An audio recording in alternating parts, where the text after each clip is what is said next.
Hey everyone, Chris here from Northside Marine. We're going to do a quick run through of this Highfield Sport 660 that is sold. This is just how we put them together. So we've unwrapped this boat about an hour ago. We've pumped it up, we've put the console in, we've put the seat in, we're going to put the roll bar on it, obviously fit engine and trailer to it early next week. So John will show you our method of unpacking the boat, how we assemble it, putting the consoles, the seats, pumping the tubes up, and we'll continue to run through until the boat's fully complete on this one. So a little about the boat. It's, as I said, a Highfield Sport 660.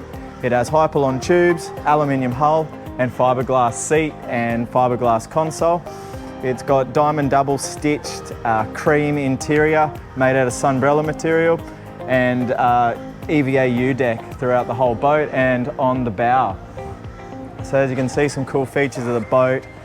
Behind the console here are a 2-position battery switch, wireless phone charger, glove box, stainless steel switch panel, stainless steel cup holders. This particular boat is getting twin Garmin 12-inch screens fitted, hideaway, VHF radio and a Fusion sound system. So it's going to be a pretty wild ride when it's all said and done. So keep tuned and we'll show you how it all progresses in the next couple of weeks. Thank you for watching.